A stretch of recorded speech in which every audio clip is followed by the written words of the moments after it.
Hello friends, today we are going to continue chapter number 8, Framing of Constitution and its Features, lecture number 9.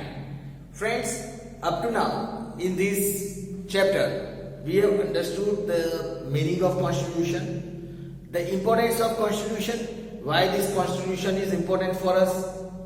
We have discussed about many important things for which gives the basic importance, then discusses about the importance of Constitution. We discussed from the very beginning itself that what is Constitution? A collection of rules that is made to govern any country is called this Constitution. As we discussed that Constitution is very much necessary for each and every country, as these rules play a very important role for the development of any country. The whole country, the governance of the country is based on the constitution of that particular country. The more perfect the constitution, the more perfect the governance we can say. Friends, when we were talking about the Constitution of India, we have already discussed that when we are talking about this constitution, our constitution is not permanent or rigid, we can say. Our constitution is a live document. We discussed this in the previous part as well, that changes can be made in our constitution as per the aspiration, as per the wishes, as per the expectations of the people. Amendments can be made in it, changes can be made in it. And that is why, as the time passes, changes can be made in this constitution. And due to that reason, our constitution is also known as the live document. Just as we see the live match, here our document is also, our constitution is also live document. Friends, after that we also discussed about the framing of this constitution, that how this constitution was framed. We discussed that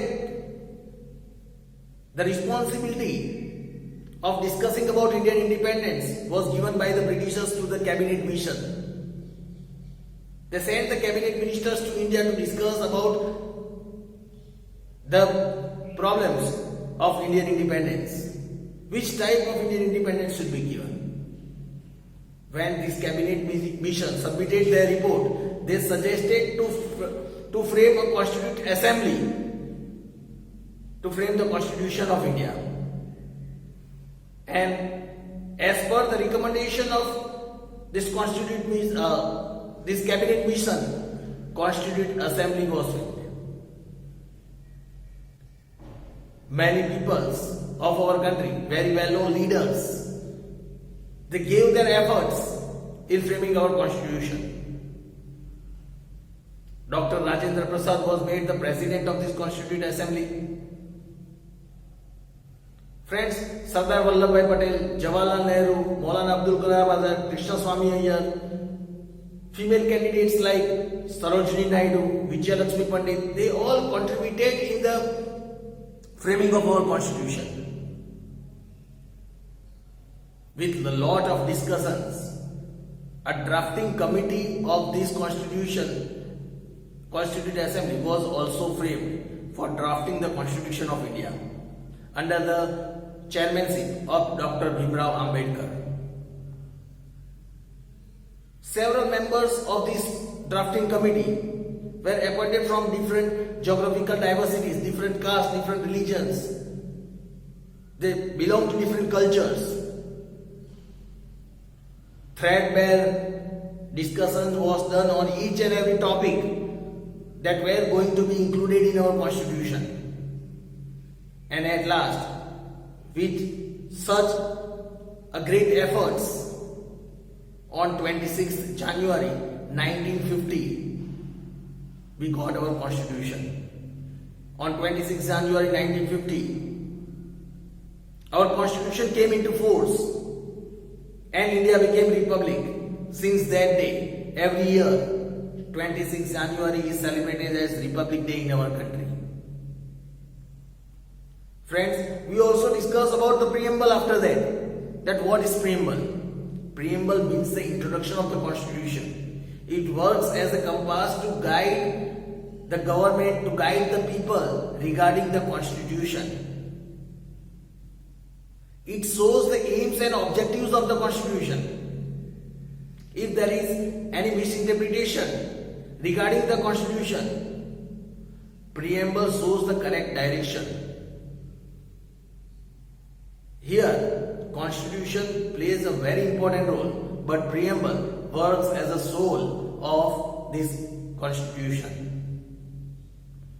We also discussed about the several things about this constitution. We discussed about the democratic country. That what is democratic country? Democracy comes from a Greek word, that is demos, that means people, and kratos, that means power. Here in a democratic country, the ultimate power lies in the hand of the people. People choose their leaders, people choose their government. They do not choose them through the heredity, but they choose their leader through the medium of election. That means they elect their leaders instead of choosing directly. They elect their leaders. Here in a democratic country, each and every people of our country are free to cast their vote without any discrimination. Friends, when we discuss that in a democracy, the person shares equal rights without any discrimination. They are considered equal in the eye of law. Friends, we discussed that fundamental rights and duties are equally given to each and every people of the country. Same way, we also discussed about a socialist country, in which we discussed that in the year 1976, when amendments were made in the constitution, in the 42nd amendment, the words like socialist, secular, unity, diversity, such words were added in the constitution. They were added in the preamble. Socialist country, it shows that our country shares equal rights for each and everyone in each and every field, socially, economically, politically. In each and every field, they can make their growth. They can develop themselves. We also discussed about when we talk about the secular country, again the word secular was added in 1976 when amendments were made. The word secular means here India can never become the country of any one particular religion. It is the country of each and every religion. Here in our country, there is no discrimination on the basis of religion. Each and every person share equal rights. They can adopt the religion of their own choice. They can follow the religion of their own choice. Here, the country does not favor any kind of religious activity based on any one particular religion. But here, each and every religious activity is given importance. Each and every religion is given importance. Friends, after that, we started discussing about some of the basic features of Constitution, in which we discussed about the two features in our previous lectures. That was the written Constitution, the written document, in which we discussed that except England and Israel, or like most of the other countries, India is having also the constitution in the written form, in the descriptive form. After that, we also discussed about another feature, that is the size of the constitution, in which we discussed that our constitution is divided into 22 sections with 395 articles, 9 appendices, which is now 12 appendices. We discussed that each and everything about the work of the ministers, about the fundamental rights and duties. Each and everything is threadbare discussed and written in our constitution. So friends, in today's topic, let us move forward towards understanding some other basic features of the constitution. Today the basic feature that we are going to continue, that is single citizenship.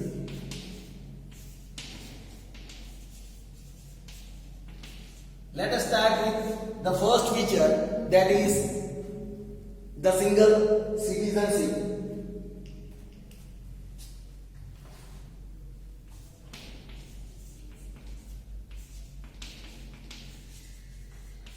Single citizenship.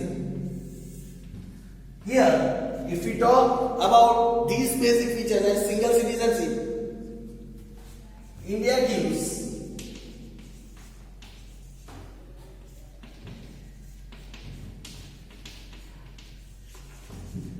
single citizenship to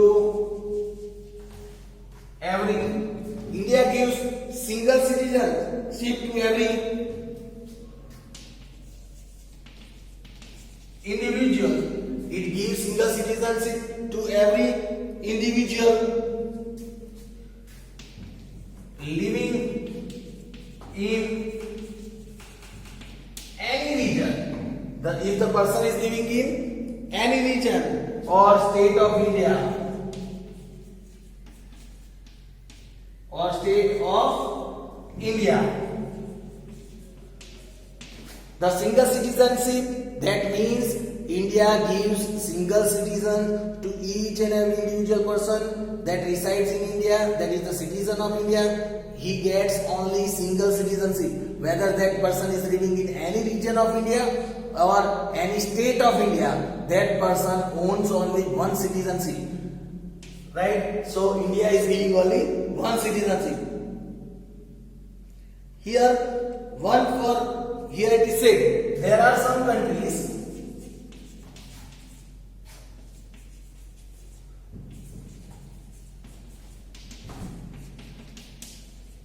like America, USA, we can say,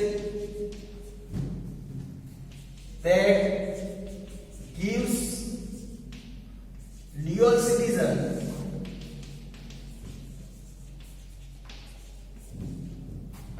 to their people, that is one of state and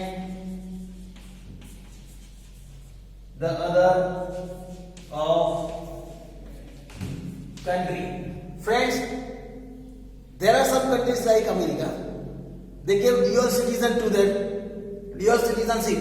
to their people.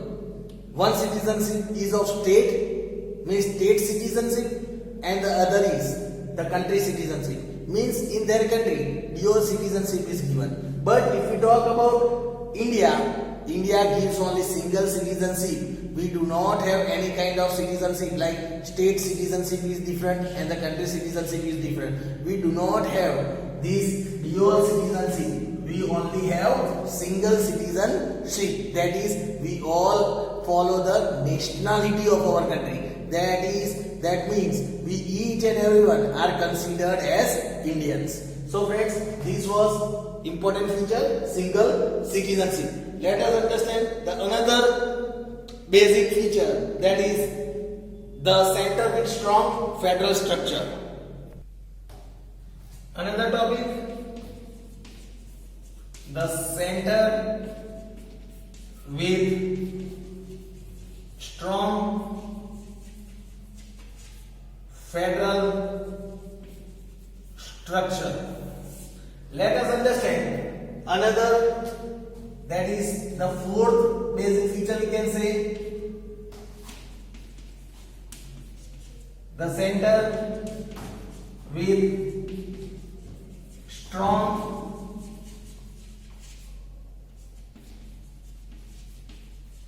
federal structure. The center with strong federal structure.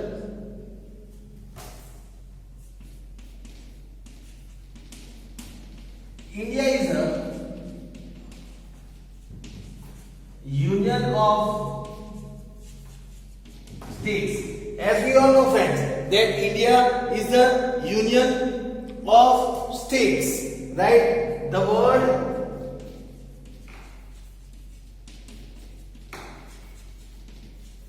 federal, if we talk about the word federal,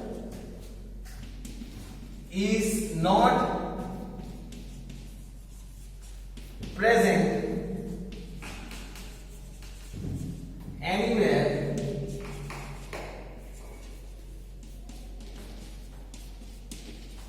in the constitution, is not present anywhere in the constitution. Thus,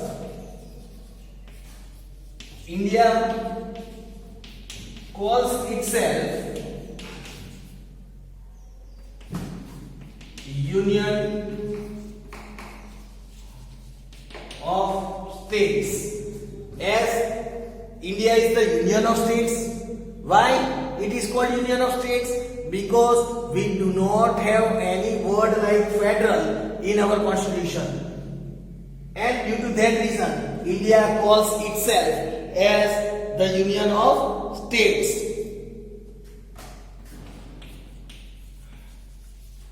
The use of word union, if we talk about this use of word union,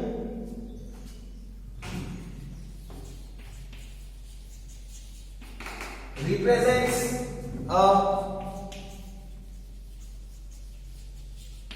permanent, and it represents a permanent and irreversible relationship between, it shows the relationship between union and its constituent states. Here the word union, that means it represents the permanent and irreversible relationship.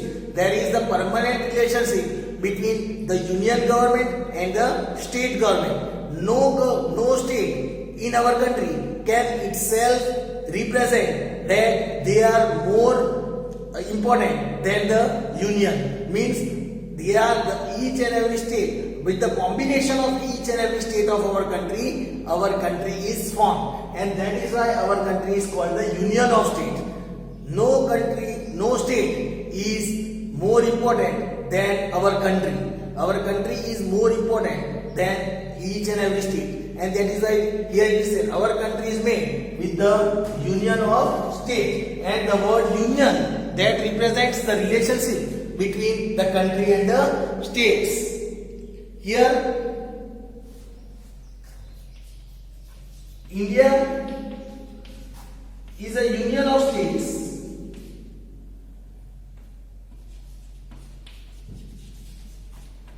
and no state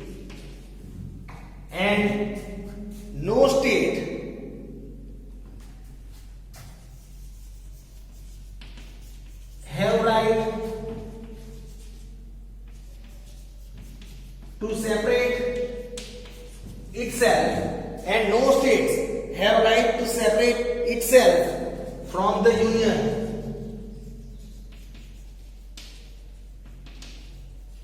No states has the right to separate itself from the union, because our country runs with the combination of the union of all the states. That is why India is considered as the Union of States, and no state has the right to separate itself from the country, from our union. So friends, here you can clearly understand that why this Union of States is important.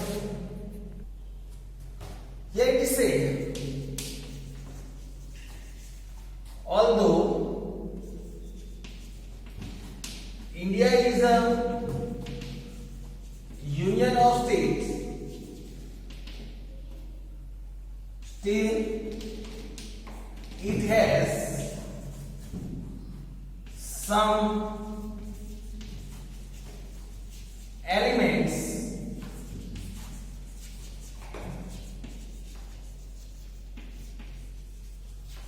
of federal government. Although India is a union of states, still it has some elements of federal government too. Federal government too we can say. For example, if we understand by example, in Indian government there are two sets of government.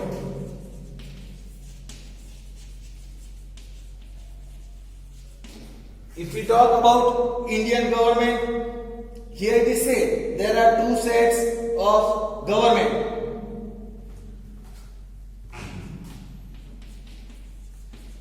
The union government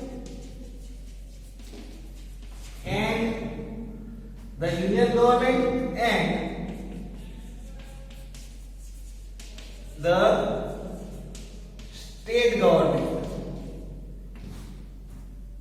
In here it says, for example, in Indian government, or we can say also Indian Federation also we can say.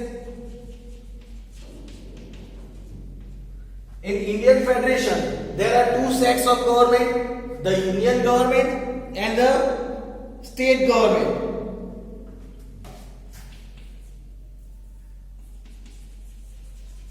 Every state and union territories are free. Every state and union territories are free to make their own decisions.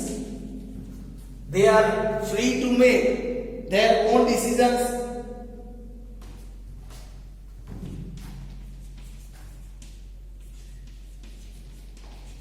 irrespective. They can make their own decision irrespective of the central government policies. Means as per the central government policies, they can take the decisions of their own point. It is their own. It is their own to accept a policy. It is their own will to accept a policy or not. Hence, India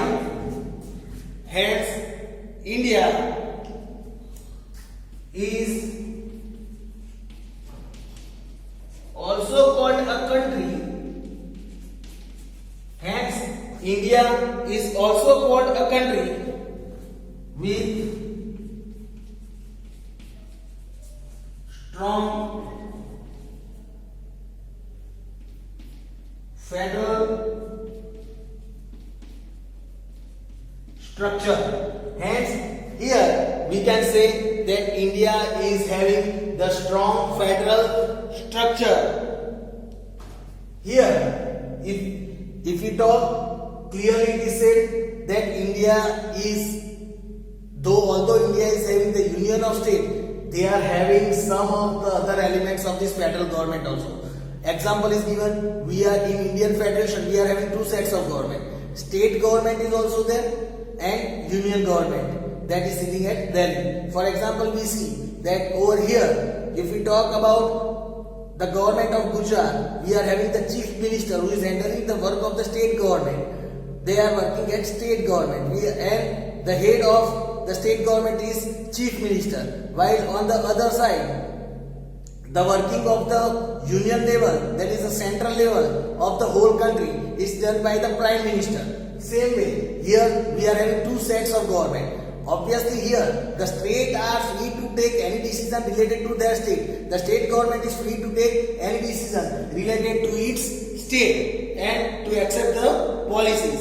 Here it is said the constitution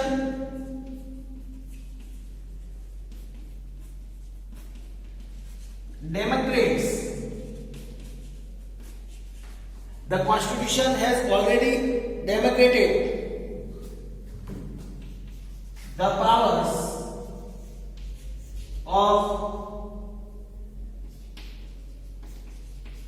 state and union. The constitution demarcates the power of state and union into different list of subject. That means already our constitution has distributed the power of the central government and state government. The powers has already been distributed in the list, in the different list of subjects. Different list of subject. 3 types of list they are. If we talk about this list, they are number 1 state list. First is the state list. Second is, if we talk about the first one is state list, union list, the union list, and the third one is concurrent list. They have distributed this into 3 lists. Already the constitution has distributed this power into 3 lists: state list, union list, and concurrent list. What is all these 3 lists? That we will learn in our next previous further lectures. So friends, today you might have understood about the 2 basic features, that is the single citizenship and the center with strong federal structure. Thank you.